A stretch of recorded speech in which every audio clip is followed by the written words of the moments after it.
What's good, everybody's DL Saint, man. I want to do a reaction to a video that I saw here. It's been up for a few hours. Valuetainment, Patrick Bet David. As you can see, I'm a fan. Shout out to you, Air Salt. But Patrick Bet David has done a video talking about the air traffic controller situation in America right now. And normally I would do this on my podcast setup with StreamYard and with my Rodecaster Pro and all that, but my computer somehow is screwed up. So until I find a fix for that, we're gonna have to figure out a way to get this information out there, right? Because it never stops, man. It never stops. And for my day ones who are watching, yes, we got some merchandise that we're working on. I got 2 prototypes. Queen Naya made 2 prototypes for us. We're going to continue with the designs. We're going to figure it out. And once we do figure it out, guys, my day ones, if you guys bless me with a purchase of one of our t-shirts, our day ones, we're going to send you for free an additional t-shirt. That's going to be like the regular t-shirt that you purchased, but then the day ones are going to have some sort of day one logo. It might be on the sleeve. It might be on the back somewhere. We haven't figured that part out, but only my day ones are eligible for that. And I'll keep you guys posted as we continue to move forward. I just want to do something for you guys who've been there with me from day one. So once we get this going, we're going to have t-shirts. We're going to have hats. We're going to have those big old cups. We're going to have hoodies, but we're slowly figuring out designs and stuff like that. So really appreciate you guys. Once we get that up and running, and for those of you guys who are able and willing to purchase some of our merchandise, our day ones, and you guys know who you are. If you got a wrench behind your name in the chat, you're day one, right? Our day ones, if you purchase a shirt, we will send you an additional shirt with the day one logo on there. We're only going to make like 1,000 day one logos for the hats and the shirts and all that. So we'll keep you posted. Thank you. But let's talk about this video. Patrick Bet David, hardworking guy, veteran. The guy was in the 101st Airborne Division, Air Assault. Shout out to you, bro. I like Patrick Bet David. I've met him in real life. Cool dude. He's the kind of guy that you can have a real conversation with, bro. He has the ability to put his personal beliefs aside for a moment, his political beliefs aside for a moment, and have a conversation and figure out what's going on exactly. So he's talking about air traffic control. You guys know I have over 20 years experience as an FAA controller. I have even a little bit more experience in the Army. I became an air traffic controller in the United States Army in 1990. 1990 is when I went through Army ATC school. And at the very end of 1990, I went to airborne school. So, and then right after all that, I went off to fight in Desert Storm. So, well, serve in Desert Storm. You guys know my background. So, I'm listening to a lot that's going on out there. Patrick touches on some really important stuff, some true things. I ain't gonna say true. I'm gonna say important. He's gonna touch on some things that I believe is really important. But then he's going to touch on some things that I think are kind of out there. And it's the stuff that's out there that muddies up everything. It's smoke and mirrors out there, and it takes us away from the real issue. And the real issue is staffing, guys. And he's going to touch on that right away. So let's have a look and let's get into this.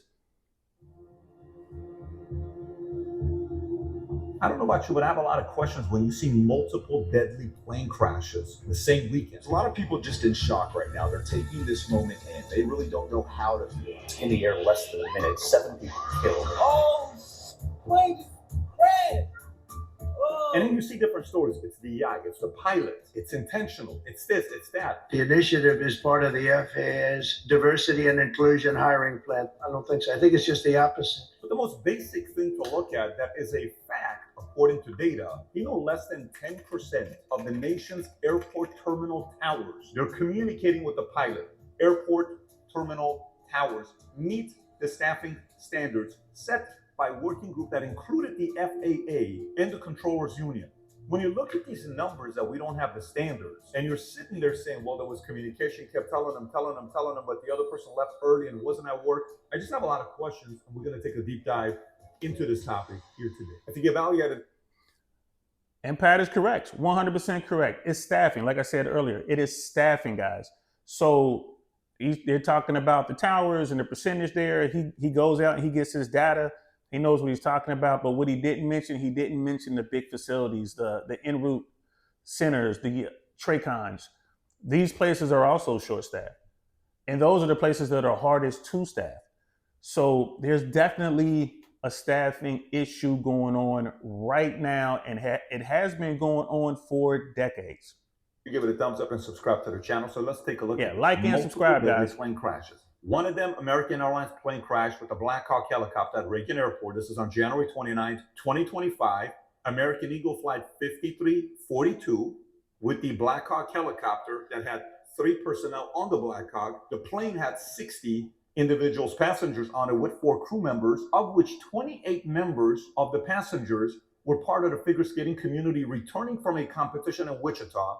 Amongst the victims were elite skaters, coaches, and family members from the US, Russia, and China team. 6 victims were affiliated with the Skating Club of Boston, including 2 teenage athletes, their mothers, and 2 coaches, and 3 Russian nationals, including former world champion pair skaters Vadim Naumov and Evgenia Chishkova were among the victims, and 2 Chinese nationals were also killed. Of the 3 personnel on the Black Hawk, one of them was Captain Rebecca Loback, 28 years old. When you look at her background, she is from North Carolina, enlisted in North Carolina Army National Guard in 2018, served as an aviation officer in the Army since July of 2019, went to the ROTC, got an Army Commendation Medal, got an Army Achievement Medal, National Defense Service Medal, Army Service Ribbon.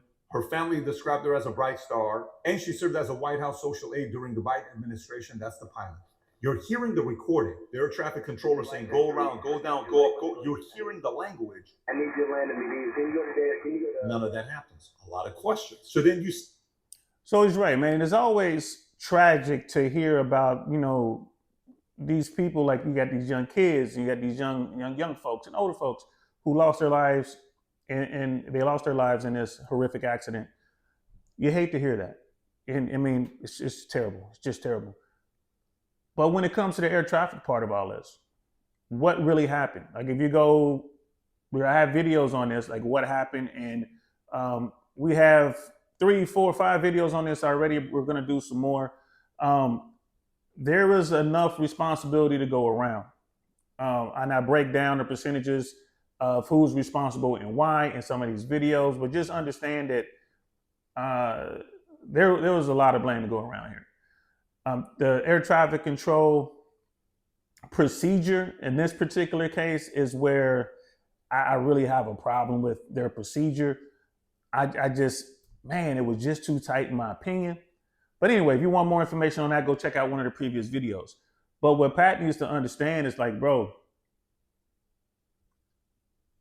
we need more controllers so we can have facilities that have ample amount of personnel there so we can hopefully mitigate this sort of thing. The FAA has an outstanding safety record. Nothing like this has happened involving commercial airlines in over 16 years. But our record is obviously in jeopardy. Why? We just don't have enough personnel. We don't have enough experience. The other deadly plane crash that takes place, and this is the one in Philadelphia, which is an 11-year-old girl going home from a surgery. Valentina's her name. She's going back to Mexico. Herself, her mother, and 4 others on the plane. All 6 individuals on board died in the crash, and 1 on the ground died. 24 at least were injured on the ground. The crash happened in a heavy populated residential area near the Roosevelt Mall. 4 properties were destroyed, 6 were severely damaged, and over 300 properties were impacted in some way. It's insane. Some of the details when the investigation's taking place, the black box was recovered, the plane's cockpit voice recorder, the black box, and enhanced ground proximity warning system were recovered from a depth of 8 feet, meaning they're saying it was coming down with high velocity and just straight went 8 feet down. These items are being sent to DC for investigation. I mean, we can look at some of this stuff and read these tragic. These are somebody's loved one that they're going through. It breaks your heart when you're going through these stories. And by the way, we had Adam flying to New York this week, and he says, look, I don't know about you guys. I'm a little bit worried when I'm flying. I'm wondering what's... No need to be worried, guys. Just being honest with you. Air travel is still the safest form of travel out there. One of the safest, if not the safest form of travel out there. It is what it is. But we have to understand that airplanes are machines, and sometimes machines malfunction, machines break. And if your machine breaks while you're out, while you're flying around it, thousands of feet, is things gonna happen. It's gonna come down. Something like this, when aircraft comes down, nose down like that, that is very, very rare. Normally, there's some sort of controlled flight to the ground, and the pilots find a place to land, and they put the aircraft down. But seeing something like that is very rare. I've only seen it a couple times in my career, and both times that I saw something like that, it turned out that it was a catastrophic malfunction, and the crew was unable to recover from it. Taking place. People are concerned. You heard the stories last year with Boeing. Now you have this one's here. So originally, a lot of stories were circulating about who the pilot was. So the pilot's got to be this, it's got to be that, it's got to be this. And then another story comes out about FAA standards. We talked about this in a podcast a couple of years ago. This is the FAA on their website. Actively, when they're recruiting, they talk about this. They actively recruit workers who suffer with severe intellectual disabilities, psychiatric problems, and other mental and physical conditions under a diversity and inclusion hiring initiative spelled out on the agency's website. Targeted disabilities are those disabilities that the federal government, as a matter of policy, has identified for special emphasis in recruitment and hiring. They include hearing, vision, missing extremities, partial paralysis, complete paralysis, epilepsy, severe intellectual disability, psychiatric disability, and dwarfism. This is from... Okay, the people that they have identified here could never be an air traffic controller. They won't pass the physical. There are physical requirements that you must possess. You have to pass them. You have to. Vision test, hearing test, those two things right there. Like, if you can't hear and you can't see, you can't be an air traffic controller, period. If you're on medication for some sort of psychological disorder, depending on the medication, which is very, very stringent, you're not going to be an air traffic controller. If you're on high blood pressure medication, you got to get waivers just to remain an air traffic controller. So, Pat, like, if you really want to delve into that part right there, whatever the FAA is doing with hiring people who have those issues, they're not becoming air traffic controllers. They will never make it through the screening process. They just won't make it. I mean, think of it this way. Could you hire people who have these struggles to work in the NFL? Sure. You can find some jobs for them in the NFL. You can find some things for those people to do. Will they be on the field competing and trying to win a championship like the Philadelphia Eagles just did yesterday? Shout out to the Eagles, by the way. No, you're not going to have a quarterback who can't, who's 3 feet tall. Bro, you're not going to win any games. So think of it that way. You have to understand that the FAA medical side, when it comes to air traffic, they're crazy with it, man. I can't tell you how many times I lost my medical for stuff just normal stuff. And it takes weeks to get the waivers and get everything sorted out so you can get your medical back and get back to work. I remember one time it took 3 weeks for me to get my medical clearance. And the only way I can get the flight surgeon to do it is I had to go and get my doctor. And my doctor I'm on the phone with the flight surgeon. The flight surgeon is just being a DICK, right? And I'm holding the phone out so my doctor can talk to the flight surgeon. And that's when he backed down. Once a medical professional was like, give me the phone. What is he talking about? And he can hear my doctor in the background. He says, okay, you're fine. I'm going to go ahead and sign off on your waiver. That was the only way. It's crazy. They have a lot of power, bro, and they exercise that power all the time. So if you are a little person, I think is the PC term, if you suffer from dwarfism, which I believe is a genetic defect, if you can't hear to standards, if you can't see to standards, you can't be an air traffic controller, bro. If you have psychological issues, you're not going to pass the psych eval. You can't be an air traffic controller. There's a tremendous amount of stress involved with the job. So, Pat, bro, I'm here to tell you, man, let's talk. Let's talk, bro. We can put you in touch with the flight surgeon. We can find a retired flight surgeon and he'll tell you about the medicals, man. We can get you to some ATC facilities so you can see what's going on. I mean, we might even be able to get you into a simulator, bro, and sit you down in a tower simulator or a radar simulator and let you be an air traffic controller for 5 minutes. That would be great content. Let's continue. Site. By the way, even the comments about dwarfism, somebody named John Young, who was not happy about the comments, saying, "Oh my God, this is offensive. You can't use words like that."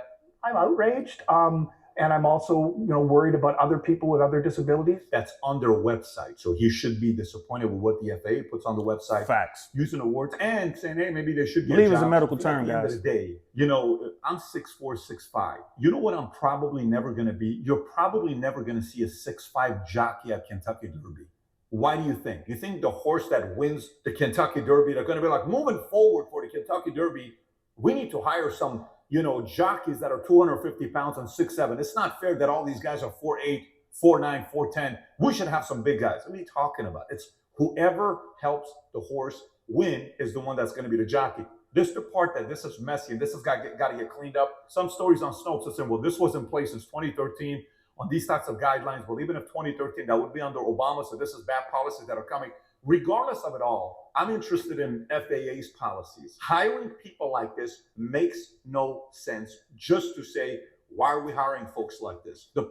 It does make sense if you're hiring people to do admin work, if you're hiring people to be maintenance personnel, if you're hiring people to be janitors and custodial folks and stuff like that, if you're hiring people to work in the facilities, the big air traffic control facilities, they have kitchens, like they're big cafeterias and stuff like that. It does make sense if that's what you're hiring them for, but no, they're not being hired to be air traffic controllers, and that's the thing that they're missing here. Pat, I'm pretty sure you understand that. I know you understand that. This is good content, but Pat, I know you understand that. I really believe that we got together, man, we can work something out, or I can just help you, guide you, put you in touch with some folks I know in the FAA on the union side and on the management side. Here's the thing. That's where the battle is being fought, right there. Management, I watch management, witness management do a lot of dumb things. They're just bad at managing, a lot of them. And I've also witnessed the union take advantage of that and just kind of get greedy and do things that are just bad as well. So again, there's plenty of blame to go around, but the FAA are not going out here looking for people who can't see to become air traffic controllers. That's not a thing, bro.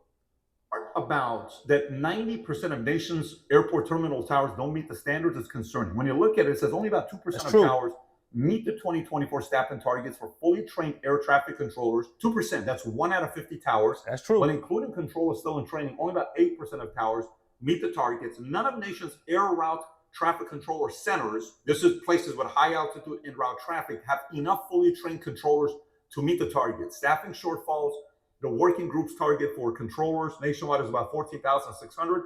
Remember I was saying about the big facilities that are tough to staff. En route, that's the center. And TRACON, which you didn't even talk about. You didn't talk about the TRACON. Those facilities are hard to staff. Why? Those are the busiest, most complex facilities. It takes probably on average about 7 years from the time you become an air traffic controller until the time you're certified in a facility like a TRACON or a center. On average, probably take you 7 years to become a full-fledged air traffic controller. And these numbers that they use, they count controllers who are still in training. And again, the numbers are fudged. You shouldn't be able to count those controllers. If you go by just how many air traffic controllers or, CPC, certified professional controller, or like we used to say back in the day, the old school, FPL, full performance level. If you just use those numbers, yeah, bro, you can see where the shortage is and how bad the shortage is. And another thing too that he doesn't talk about is retirements. There's so many people retiring. So where does all this begin? Where did all this start? It started in the 1980s, 1981. Ronald Reagan. There was a strike with air traffic controllers trying to get better pay, trying to get better wages, trying to get better working conditions, trying to get better equipment. The president of the United States fired him. And the government, the FAA, never hired at a consistent level to get those people back in. Or not just get those people back in, but to replace those people that were lost, that were fired. That's where it starts. Pat, we can get into it. It's a long conversation. I would love to have it with you. We're at 72% right now. I'm concerned about that. And then when you look at the standards, using the FAA's lower internal staffing standards, 45% of airport towers meet the standards for fully trained controllers. 59% meet the standards when including controllers in training. And by the way, even if they hire 2,000 people to become air traffic controllers, only about 1,000 of them would get the job because it would meet the training and keep the job within 2 or 3 years. Here's a story from a fellow who says, DI cost me a job in aviation. Yahoo News reported on this, a crash that was inevitable. That's what he said. He was an inspiring traffic air controller who claimed he was denied a job because of diversity targets, said the aviation agency's obsession with inclusion made an accident likely to happen. Andrew Brigida, 35, scored 100% in his training exam, but alleged that he was denied a position in an air traffic controller tower because the FAA recruitment process favored diverse candidates. He's part of a class action lawsuit filed against the... That right there, complete BS. The guy said he's 35 years old. He's completely certified. I went through all my training. I'm good to go. If I understand this guy says he's 35 years old trying to be an air traffic controller. The FAA can't hire you if you're over 31. So we'll definitely have to talk to this guy. If the guy was in training for 4 years and then he got booted from the FAA, that doesn't happen. You know, you got probation for the first year. So what this guy is talking about right now sounds fishy, y'all. It sounds fishy. You guys know if you follow my content, we show you how to apply to be an air traffic controller. We put it all out there. We have videos on this, and we have people who don't even know me who have done this to become air traffic controllers. What he's saying right here doesn't make any sense. Pat, this dude's lying to you, bro. There's something going on, right? There's something going on. You cannot be over 31 years of age when the FAA offers you the position. You have to be under 31 or under. He's 35 years old and he's saying that he was fully qualified, but he couldn't get in. That doesn't sound right, guys. It doesn't sound right. This is what I mean. It's a very, very unique world air traffic control is. It's not a lot of air traffic controllers out there on the planet, let alone in America. So what this dude is talking about, nah, this doesn't sound right. This doesn't sound right at all. Now keep in mind, you hear stories like this. You hear about how short they are. You hear about 10%. You hear about the 2%. You hear about all this data. You hear about the fact that they're wanting people that are disabled. Are you surprised that events like this are taking place? So think about it from this standpoint. What areas are you having, you personally, what areas will you have a zero tolerance with? Certain areas in life, you have zero tolerance. For example, when he's talking about makes sense, he's about to get into some good things. Like we should have zero tolerance when it comes to air traffic. We definitely have an issue. This issue can be fixed, guys. It's not hard to fix this at all. I'm going to wrap this up because I'm losing my sunlight. So I'm losing my light. But I want you guys to understand something. The air traffic control problem can be fixed. What do we need? We're going to need elected officials, and we're going to need the current administration, or all the administrations, to get on board and hire folks. If you hire 1,000 air traffic controllers, you're going to lose at least half. At least half. So with that in mind, if you're looking at least a 50% washout rate, and that's without even trying, we need to hire more people. We need a bigger pool of people to choose from. If we need 3,000 controllers right now, then we're going to have to put in training at least 6,000, maybe 10,000 controllers, get them through training, see who can make it. We're going to continue this conversation. I'm going to do another video. We're going to talk about some solutions to all this. Yo, PBD, what's up, man? I appreciate what you're doing here. Great video. But you got to understand, brother, there's way more to this. Let's pull back the layers, brother. Let me put you in touch with the people that can give you the answers that you are seeking.